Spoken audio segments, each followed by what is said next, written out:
সুজি আর আলু দিয়ে বানিয়ে ফেলুন দারুণ স্বাদের এই নাস্তা রেসিপি। বানানো কিন্তু খুবই সহজ। প্রথমেই এর জন্য কড়াইতে সামান্য পরিমাণে সাদা তেল গরম করে দিয়ে দিতে হবে। তাতে 1 চামচ মতো সাদা জিরে আর 2 চামচ মতো সাদা তিল।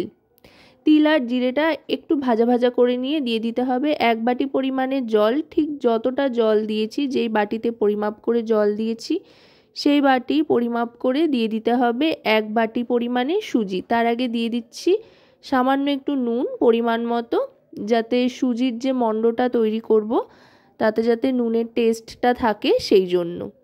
এবার গ্যাসের ফ্লেমটা বাড়িয়ে দেব জলটা ফুটে ওঠার জন্য। জলটা ফুটে উঠতে আরম্ভ করলেই 1 বাটি সুজি পরিমাপ করে দিয়ে দিতে হবে। সুজি আর জলের পরিমাণটা কিন্তু সমান সমান রাখতে হবে। ঠিক যতটা সুজি ততটাই জলের কিন্তু ব্যবহার করতে হবে, তাহলে কিন্তু একটা পারফেক্ট মণ্ড তৈরি হবে। এবার এটাকে নাড়াচাড়া করে একটা মণ্ড তৈরি করে নেব। জলটা আস্তে আস্তে টেনে যাবে। সুজির মণ্ডটা কিন্তু মোটামুটি তৈরি হয়ে এসছে। জলটা দেখুন একেবারেই টেনে গিয়েছে। এটা কিন্তু খুব চটজলদি তৈরি হয়ে যায়। এবার গ্যাসের ফ্লেমটা অফ করে দেব। অফ করে দিয়েই কড়াইতে নাড়াচাড়া করতে থাকবো। এবার নামিয়ে নিয়েছি। এটা এখনো প্রচণ্ড গরম রয়েছে, তাই একটু একটু হাতের সাহায্যে ঠেসে নিয়ে আস্তে আস্তে হাতের সহায় এমন ঠান্ডা করে নিয়ে ঠাসতে ঠাসতে এটাকে এরকম একটা মণ্ড তৈরি করে নিতে হবে। এটা একটু রেস্টে রেখে দিয়ে তারপর আরেকটু তেল গরম করে নিয়ে তাতে দিয়ে দিচ্ছি পেঁয়াজ কুচি। পেঁয়াজটা চেষ্টা করতে হবে যতটা সম্ভব মিহি করে কেটে নেওয়া যায়। আর দিয়ে দিচ্ছি লঙ্কা কুচি। পেঁয়াজ আর লঙ্কাটা ভাজতে ভাজতেই দিয়ে দিচ্ছি এতে স্বাদ মতো নুন। পেঁয়াজ লঙ্কাটা নুন দিয়ে ভাজতে ভাজতে এবার দিয়ে দেবো এতে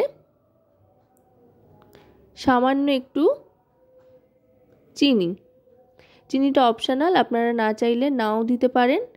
এবার সেদ্ধ করে ম্যাশ করে রাখা আলুর যেই পুরটা তৈরি করছি এটা কিন্তু খুবই সাধারণভাবে তৈরি করছি। একদম ঘরে থাকা সাধারণ উপকরণ দিয়ে, খুব বেশি মশলাপাতির ব্যবহার করছি না।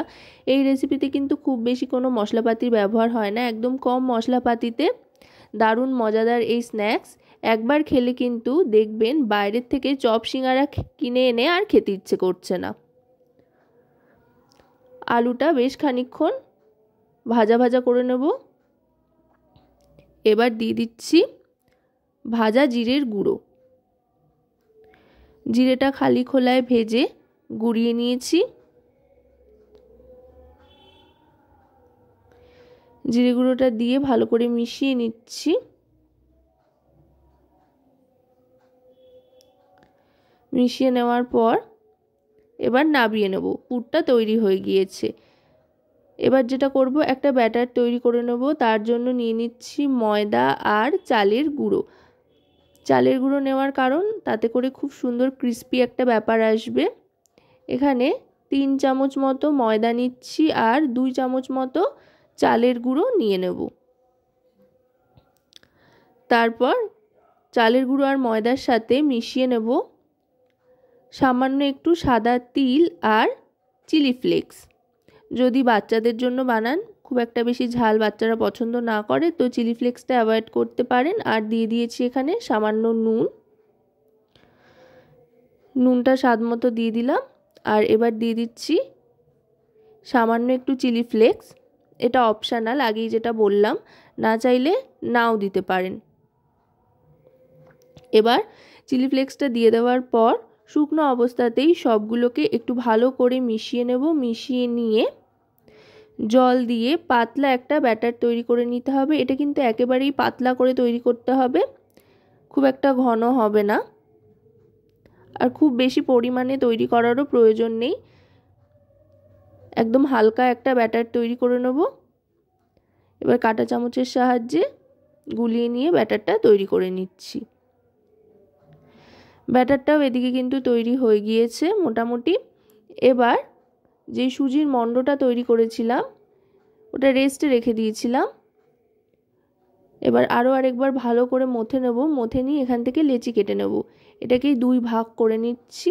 2 ভাগ করে নিয়ে হাতের সাহায্যে যতটা গোল করা সম্ভব ততটা গোল করে নিয়ে এবার বেলে নেব। এটা কিন্তু গোল করে বেলবার কোনো ব্যাপার নেই, মোটামুটি বেলে নিতে হবে। আর এই ক্ষেত্রে খুব ভালো করে দেখে নিতে হবে, ঠিক যেভাবে যা করছি সেভাবেই কিন্তু করতে থাকতে হবে প্রত্যেকটা কাজ। আশা করব রেসিপিটি আপনাদের ভালো লাগবে। ভালো লাগলে অবশ্যই রান্নাবাটি চ্যানেলটিকে সাবস্ক্রাইব করে লাইক শেয়ার কমেন্টের মাধ্যমে আমাদের পাশে থাকবেন। আর পাশে থাকা বেল আইকনটি অন করে দেবেন সবার আগে সমস্ত রকম নতুন রান্নার নোটিফিকেশান পাওয়ার জন্য। আর যদি রেসিপিটি আপনারা আমাদের ফেসবুক পেজ থেকে দেখেন তো অবশ্যই রান্নাবাটি ফেসবুক পেজটিকে ফলো করার অনুরোধ রইল। দেখুন এটা এইভাবে এবার চারদিক থেকে কেটে নিয়েছি সমান করে। কেটে এক্সট্রা যে অংশগুলো রয়েছে এগুলো সরিয়ে নিচ্ছি। এবার এটাকে মাঝ বরাবর দু টুকরো করে নেব।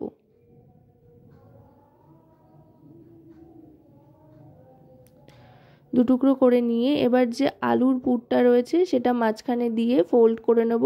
আপনারা কিন্তু যে কোনো আকৃতি দিতে পারেন আপনাদের পছন্দ মতো। আমি সবচাইতে সহজ যেটা হয় সেটাই দেখাচ্ছি।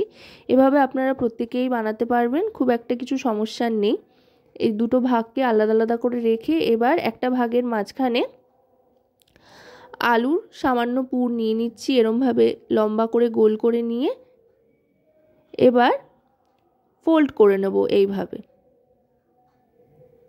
চাইলে শুধু এরমভাবেও আপনারা তৈরি করে নিতে পারেন। আর যদি একটু ডিজাইন চান তাহলে একটা কাঁটা চামচের সাহায্যে চারদিকটায় একটু আস্তে আস্তে করে চেপে দেবেন, তাতেই দেখবেন খুব সুন্দর একটা ডিজাইন কিন্তু তৈরি হচ্ছে।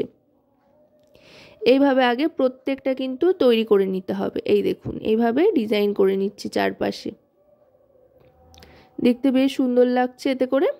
এভাবে প্রত্যেকটা আগে তৈরি করে নেওয়ার পর তারপরে কিন্তু ভাজতে যেতে হবে।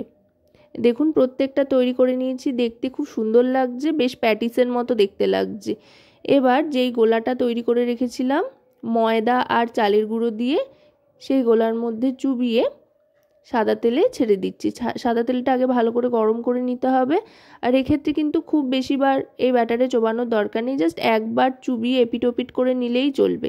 তারপর আস্তে আস্তে তেলে ছেড়ে দিতে হবে সাবধানে। আর এটা যে খুব বেশি ডিপ ফ্রাই করতে হয় তাও নয়, হালকা ভাজলেই কিন্তু খুব সুন্দরভাবে টেস্টি হয়ে যায় খেতে, আর দেখতেও দারুণ লাগে। যেহেতু সুজিটা আগে থাকতেই সেদ্ধ করে নেওয়া ছিল আর বাইরের ব্যাটারটা একেবারেই পাতলা, তাই খুব বেশি সময় কিন্তু ভাজতে লাগে না। মোটামুটি মিডিয়াম টু লো ফ্লেমে 1 থেকে 2 বার উল্টে পাল্টে নিলেই কিন্তু এটা খুব সুন্দরভাবে ভাজা হয়ে যায়। দেখুন দেখতে কতটা লোভনীয় হয়েছে, আর খেতেও কিন্তু অসাধারণ লাগে।